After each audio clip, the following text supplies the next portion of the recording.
ನಮಸ್ಕಾರ ಎಲ್ರಿಗೂ. ನಾನಿಲ್ಲಿ ಸಾಂಬಾರು ದೋಸೆ ಮಾಡ್ಕೊಂಡಿದ್ದೇನೆ. ಎಷ್ಟು ಜನರಿಗೆ ಗೊತ್ತಿದೆ ಸಾಂಬಾರು ದೋಸೆ ತುಂಬ ರುಚಿಯಾಗಿರ್ತದೆ. ಖಂಡಿತ ಟ್ರೈ ಮಾಡಿ. ಇದು ಬೆಳಿಗ್ಗೆ ಬ್ರೇಕ್ಫಾಸ್ಟಿಗೆ ಸಹ ಆಗ್ತದೆ, ಸಂಜೆ ತಿಂಡಿಗೆ ಸಹ ಆಗ್ತದೆ. ನಾನಿಲ್ಲಿ ದೋಸೆ ಹಾಕಿ ತೊಗೊಂಡಿದ್ದೇನೆ 1 ಕಪ್ಪಿನಷ್ಟು. ಅದಕ್ಕೆ ಅರ್ಧ ಕಪ್ಪಿನಷ್ಟು ಉದ್ದಿನಬೇಳೆ ಹಾಕ್ಕೊಳ್ಬೇಕು.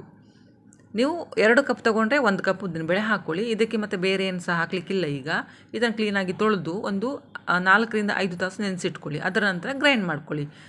ಅದಕ್ಕೆ ಗ್ರೈಂಡ್ ಮಾಡ್ಕೊಳ್ಳುವಾಗ ನೋಡಿ, ಜೀರಿಗೆ ಹಾಕಬೇಕು. ಒಂದು ಅರ್ಧ ಟೀ ಸ್ಪೂನಷ್ಟು ಹಾಕಿದ್ದೇನೆ ನಾನು, ಅಂದರೆ ಸ್ವಲ್ಪ ಕ್ವಾಂಟಿಟಿ ಎಲ್ಲ ಮಾಡ್ಕೊಳ್ತಾ ಇರೋದು. ಹಾಗೆಯೇ ಕೊತ್ತಂಬರಿ ಕಾಳನ್ನು ಹಾಕಿದ್ದೇನೆ 1 ಸ್ಪೂನಷ್ಟು. ಅದಕ್ಕೆ ಖಾರಕ್ಕೆ ಅಂತೇಳಿ ರೆಡ್ ಚಿಲ್ಲಿ, ಅಂದರೆ ಇದು ನಾವು ಗ್ರೇವಿಗೆಲ್ಲ ಮಾಡ್ತೇವಲ್ವ, ಅದು ರೆಡ್ ಚಿಲ್ಲಿ ಹಾಕ್ಕೊಂಡಿದ್ದೇನೆ.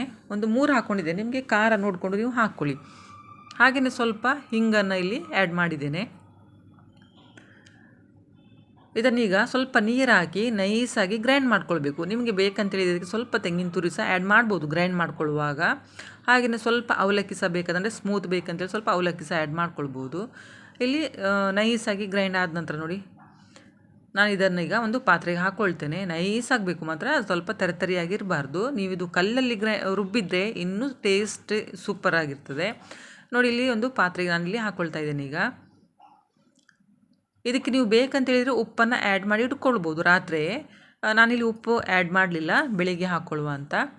ಇನ್ನು ನೆಕ್ಸ್ಟ್ ಡೇ ನಿಮಗೆ ತೋರಿಸ್ತೇನೆ ನೋಡಿ. ಎಷ್ಟು ಚೆಂದ ಉಬ್ಬಿ ಬಂದಿದೆ ಹಿಟ್ಟು. ಇದಕ್ಕೀಗ ಉಪ್ಪೆಲ್ಲ ಆ್ಯಡ್ ಮಾಡ್ತೇನೆ ನಾನು. ಹಾಗೆಯೇ ಯಾರಾದರೂ ಹೊಸಬರು ನನ್ನ ಚಾನಲ್ ನೋಡ್ತಾ ಇದ್ದರೆ ಪ್ಲೀಸ್ ಸಬ್ಸ್ಕ್ರೈಬ್ ಮಾಡಿಕೊಂಡು ವಿಡಿಯೋ ನೋಡಿ. ಹಾಗೆಯೇ ಲೈಕ್ ಮಾಡಿ, ಶೇರ್ ಮಾಡಿ, ಕಮೆಂಟ್ ಮಾಡೋದನ್ನು ಮರಿಬೇಡಿ. ಇದಕ್ಕೀಗ ಉಪ್ಪು ಹಾಕ್ಕೊಳ್ತೇನೆ. ನೀವು ಇದಕ್ಕೆ ಸೈಡಿಗೆ ಅಂತ ಹೇಳಿದ್ರೆ ಚಟ್ನಿ ಬೇಕಂತಿಲ್ಲ, ಏನು ಸಹ ಬೇಡ ಸೈಡಿಗೆ, ಹಾಗೆಯೇ ತಿನ್ಬೋದು ಈ ದೋಸೆ. ಅಂದರೆ ಸ್ಪೈಸಿ ಸಹ ಆಗಿರ್ತದಲ್ವ, ಅಂದರೆ ತಿನ್ನಲಿಕ್ಕೆ ಸ್ವಲ್ಪ ತುಂಬ ಟೇಸ್ಟ್, ಸ್ವಲ್ಪ ಅಲ್ಲ ತುಂಬಾ ಟೇಸ್ಟ್ ಆಗಿರ್ತದೆ. ನೀವು ಇದಕ್ಕೆ ಬೆಣ್ಣೆ ಅಥವಾ ತುಪ್ಪ ಹಾಕಿ ತಿನ್ಬೋದು.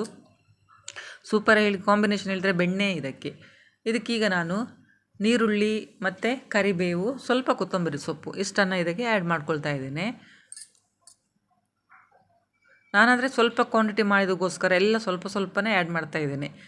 ನಿಮಗೆ ಇದು ಎಂಥ ಸೆಟ್ ದೋಸೆ, ನೀರುಳ್ಳಿ ದೋಸೆ ಎಲ್ಲ ಮಾಡ್ತಾರಲ್ಲ, ಅದೇ ಸ್ವಲ್ಪ ಟೇಸ್ಟು. ಈಗ ಸ್ವಲ್ಪ ತೆಂಗಿನ ತುರಿ ಸಹ ನಾನು ಆ್ಯಡ್ ಮಾಡಿದ್ದೇನೆ ನೋಡಿ. ಈಗ ಚೆನ್ನಾಗಿ ಮಿಕ್ಸ್ ಮಾಡ್ಕೊಳ್ಬೇಕು ಇದೊಮ್ಮೆ. ನೀರುಳ್ಳಿ ಎಲ್ಲ ಸ್ವಲ್ಪ ನಿಮಗೆ ಹಿಟ್ಟು ದಪ್ಪ ಅನಿಸಿದರೆ ಒಂಚೂರು ನೀರು ಸಹ ಆ್ಯಡ್ ಮಾಡ್ಬೋದು, ತುಂಬ ಹಾಕ್ಲಿಕ್ಕೆ ಹೋಗಬೇಡಿ.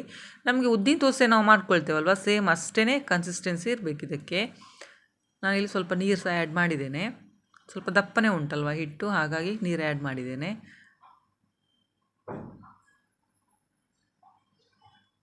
ನೀವು ಮೆಣಸು ಸಹ ನೋಡಿಕೊಂಡು ಹಾಕ್ಕೊಳ್ಳಿ ಖಾರಕ್ಕೆ. ನಿಮಗೆ ಸ್ವಲ್ಪ ಸ್ಪೈಸಿ ಬೇಕು ಹೇಳಿದರೆ ಒಂದು ಎಕ್ಸ್ಟ್ರಾ ನೀವು ಹಾಕ್ಕೊಳ್ಬೋದು ಇದಕ್ಕೆ.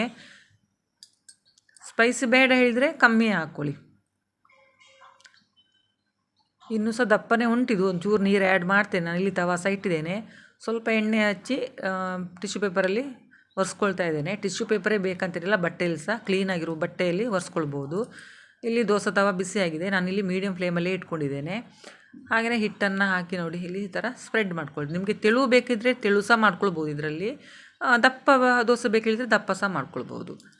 ನೀವು ಇದಕ್ಕೆ ಲಿಡ್ ಸಹ ಕ್ಲೋಸ್ ಮಾಡ್ಬೋದು. ನಾನಿಲ್ಲಿ ಲಿಡ್ ಕ್ಲೋಸ್ ಮಾಡ್ತಾ ಇಲ್ಲ, ಎಣ್ಣೆ ಹಾಕ್ಕೊಳ್ತಾ ಇದ್ದೇನೆ, ಅಥವಾ ನೀವು ತುಪ್ಪ ಸಹ ಹಾಕ್ಕೊಳ್ಬೋದು ಇದಕ್ಕೆ. ಈಗ ಸ್ವಲ್ಪ ಚೆಂದ ಮಾಡಿ ಅದು ಅಂದರೆ ಬೇಯಲಿ, ನೀರುಳ್ಳಿ ಎಲ್ಲ ಹಾಕಿದ್ದೇವಲ್ವ. ಹೈ ಫ್ಲೇಮಲ್ಲಿ ಮಾಡಲಿಕ್ಕೆ ಹೋಗಬೇಡಿ. ಹೈ ಫ್ಲೇಮಲ್ಲಿ ಮಾಡಿದರೆ ಮತ್ತೆ ಕರಟಿ ಹೋಗ್ತದೆ, ಟೇಸ್ಟ್ ಅಷ್ಟು ಒಳ್ಳೆಯದಾಗಿ ಬರೋದಿಲ್ಲ. ಸಾಂಬಾರು ದೋಸೆ ಅಂತೇಳಿ ನಾನು ಹೇಳಿದೆ ಅಲ್ವಾ, ನಿಜವಾಗ್ಲೂ ಸಾಂಬಾರಿದೆ ಟೇಸ್ಟ್ ಬರ್ತದೆ ನಿಮಗೆ ಇದು ದೋಸೆ ತಿನ್ನುವಾಗ. ನೋಡಿ, ಇದನ್ನೀಗ ನಾನು ಟರ್ನ್ ಮಾಡಿ ಹಾಕ್ತೇನೆ. ನೋಡಿ ಎಷ್ಟು ಹೋಲಾಗಿ ಬಂದಿದೆ ಅಲ್ವಾ. ನೀವು ಟರ್ನ್ ಮಾಡಿ ಹಾಕ್ತಾ ಇದ್ದರೆ ಹಾಗೆ ಸಹ ತಿನ್ಬೋದು. ಇದು 1 ನಿಮಿಷ ಇಟ್ಟರೆ ಸಾಕಾಗ್ತದೆ, ಜಾಸ್ತಿ ಏನು ಬೇಡ. ನೋಡಿ, ಇನ್ನೊಂದು ದೋಸೆ ಸಹ ನಾನು ಮಾಡಿ ತೋರಿಸ್ತೇನೆ.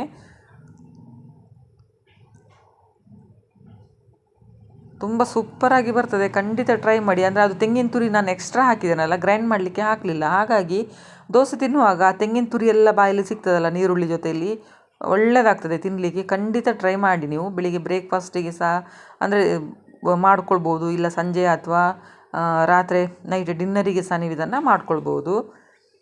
ಒಟ್ಟು ಒಂದು 4 ರಿಂದ 5 ತಾಸು ನೆನೆಸಿಟ್ಟು ಓವರ್ ನೈಟ್ ಹಿಟ್ಟನ್ನು ಹಾಗೆ ಇಟ್ಕೊಳ್ಬೇಕು. ಅದು ಕೂಡಲೇ ಮಾಡಲಿಕ್ಕಿಲ್ಲ ಇದು. ಓವರ್ ನೈಟ್ ಇಟ್ಟು ನೆಕ್ಸ್ಟ್ ಡೇ ಮಾರ್ನಿಂಗ್ ಮಾಡ್ಕೊಳ್ಬೋದು.